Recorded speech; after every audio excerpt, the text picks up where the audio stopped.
পাকিস্তানি একজন মুসলিম যুবক, সে সব সময় অ্যাডাল্ট ভিডিও দেখতো। তার এই গুনাহের কারণে তার কি করুণ পরিণতি হয়েছিল আপনি যদি এটা শুনেন আপনার কলিজাটা কেঁপে উঠবে, আপনি আপনার নিজেকে ধরে রাখতে পারবেন না। ওই যুবক অ্যাডাল্ট ভিডিওর প্রতি এত পরিমাণে অ্যাডিক্টেড ছিল, সে অ্যাডাল্ট ভিডিও দেখার জন্য বড় একটা অ্যাডাল্ট সাইট থেকে অনেক টাকা খরচ করে সে লাইফ টাইমের সাবস্ক্রিপশন কিনেছিল এবং সেই ওয়েবসাইটের অ্যাক্সেস সে তার নিজের বন্ধু বান্ধবকেও দিয়েছিল। সে তার সকল বন্ধু বান্ধবকে নিয়ে অ্যাডাল্ট ভিডিও দেখত।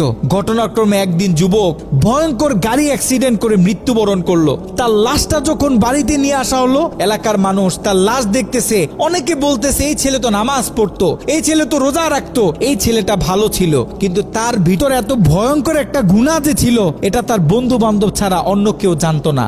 সকলে মিলে তাকে দাফন করে যখন বাড়িতে চলে আসলো, ওই ছেলের মা গভীর রাত্রে মোনাজাতে আল্লাহর কাছে দোয়া করতেছিল, আল্লাহ আমার ছেলে যদি কোনো ভুল করে থাকে তুমি আমার ছেলেকে ক্ষমা করে দাও, আমার ছেলের কোনো গুনাহের কারণে তুমি তাকে জাহান্নামে দিও না, তার কবরটাকে জান্নাতের টুকরা বানায় দাও। দোয়া করতে করতে মা এক পর্যায়ে ঘুমিয়ে পড়লো।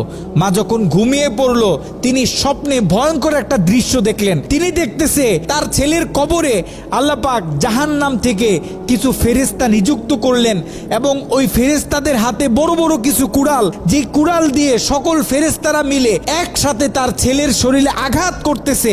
যদি তার ছেলের হাতে আঘাত করে তাহলে হাতটা কেটে দূরে গিয়ে পড়তেছে, যদি পায়ে আঘাত করে তাহলে পাটা কেটে দূরে গিয়ে পড়তেছে। তার ছেলে ভয়ঙ্কর ভাবে চিৎকার দিতেছে। ছেলের ভয়ঙ্কর চিৎকার শুনে মায়ের ঘুম ভেঙে গেল।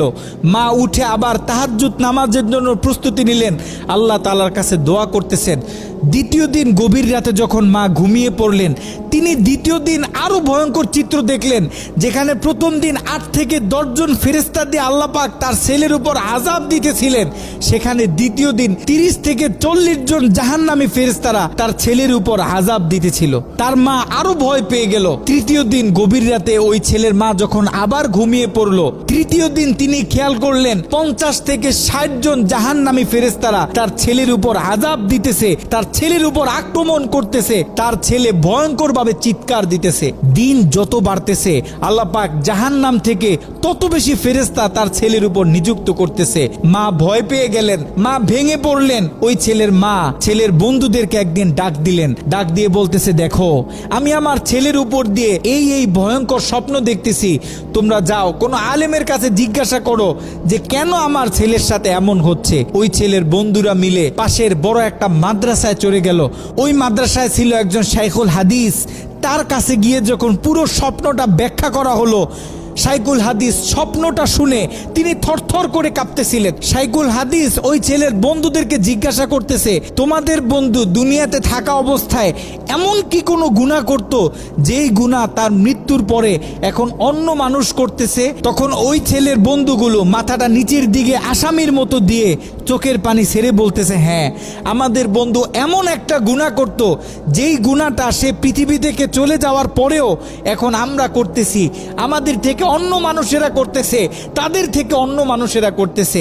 আমাদের বন্ধু অ্যাডাল্ট ভিডিও দেখতো, সে একটা সাইট থেকে সাবস্ক্রিপশন কিনেছিল, সেই মেইল পাসওয়ার্ড আমাদেরকে দিয়েছিল, আমরা আমাদের বন্ধুদেরকে দিয়েছি, তারা তাদের বন্ধুদেরকে দিয়েছে। এরকম করে এটা আস্তে আস্তে ছড়িয়ে পড়তেছে। ওই আলেম বলতেছে, শোনো তার এই গুনাহ পৃথিবীতে যত মানুষ করবে, দৈনিক যত মানুষ এই গুনাহের সাথে লিপ্ত হবে, আল্লাহ পাক জাহান্নামের তত বেশি ফেরেশতা তোমাদের বন্ধুর উপর আযাব দেওয়ার জন্য নিযুক্ত করে দিবেন। নাউজুবিল্লাহ। যত সম্ভব পারো তোমরা এই ওয়েবসাইটের অ্যাক্সেসটা বন্ধ করার চেষ্টা করো। ওই ছেলের বন্ধুরা অনেক কষ্ট করে সেই অ্যাডাল্ট সাইটের এডমিনদের সাথে যোগাযোগ করতে সক্ষম হয়। তারা সেই এডমিনদেরকে জানায় এই অ্যাকাউন্টের যে মালিক সে গত কয়েকদিন আগে মারা গেছে, আমরা চাই এই অ্যাকাউন্টটা চিরদিনের জন্য বন্ধ করে দেয়া হোক। কিন্তু সেই এডমিন প্যানেল থেকে সেই ছেলের বন্ধুদেরকে জানানো হলো যে এটা কশ্চিন কালেও সম্ভব না, কারণ আমাদের থেকে যারা লাইফ টাইম সাবস্ক্রিপশন নেয় তারা হচ্ছে আমাদের প্রিমিয়াম কাস্টমার। আমরা তাদেরকে হাই সিকিউরিটি দিয়ে থাকি। তারা যখন আমাদের থেকে কোনো প্যাকেজ নেয়, আমাদের থেকে কোনো অ্যাকাউন্ট নেয়, আমরা তখন তাদেরকে মেইল দিই, পাসওয়ার্ড দিই এবং আমরা তাদের হাতের ফিঙ্গার নিয়ে থাকি। আপনারা হয়তোবা তার অ্যাকাউন্টের মেইল পাসওয়ার্ড দিতে পারবেন, কিন্তু তার হাতের ফিঙ্গার তো আর আপনারা দিতে পারবেন না। তার হাতের ফিঙ্গার যদি ম্যাচ না করে তাহলে আমরা এই অ্যাকাউন্ট অফ করতে পারবো না। নাউজুবিল্লাহ। একটু চিন্তা করে দেখেন, ওই ছেলের রেখে যাওয়া অ্যাকাউন্ট থেকে যত মানুষ খারাপ কাজে লিপ্ত হবে, যত মানুষ পর্ন ভিডিও দেখবে, তত গুনাহ তার আমল নামায় যেতে থাকবে। একটু ঠান্ডা মাথায় চিন্তা করেন, আপনি আর আমি আমাদের সোশ্যাল মিডিয়া অ্যাকাউন্টগুলো কিভাবে ব্যবহার করতেছি। আমরা তো আমাদের ফেসবুকে কত ছবি শেয়ার করি, কত মুভি ক্লিপ শেয়ার করে থাকি, কত গান বাজনা শেয়ার করি। আপনার আমার মৃত্যুর পরে এগুলো তো আর কেউ কাটতে পারবে না। যত লক্ষ মানুষ আপনার আমার মৃত্যুর পরে এই ভিডিও দেখবে, আপনার আমার অ্যাকাউন্টে রেখে যাওয়া ভিডিও যত মানুষ দেখবে, আপনার আমার কবরে তত কঠিন কঠিন আযাব দেয়া হবে। আপনি আর আমি জীবিত থাকা অবস্থায় যদি আমাদের ফেসবুক অ্যাকাউন্টে ইসলামিক ভিডিও শেয়ার করি, একটা কোরআনের তেলাওয়াত শেয়ার করি, একটা হাদিস শেয়ার করি, ইসলামিক কোনো ডকুমেন্টারি শেয়ার করি, তাহলে আপনার আমার মৃত্যুর পরে এই অ্যাকাউন্ট থেকে যত মানুষ এই ভিডিওগুলো দেখবে, আমরা কবর থেকে তত বেশি সওয়াব পাইতে থাকবো। এ কারণে আমরা পৃথিবীতে থাকতে যত কাজ করব, সব কাজ যেন আমরা চিন্তা ভাবনা করে তারপরে করি। এমন কোনো কাজ করব না যে কাজ আমার মৃত্যুর পরে আমার কবরে আযাব বাড়িয়ে দিবে।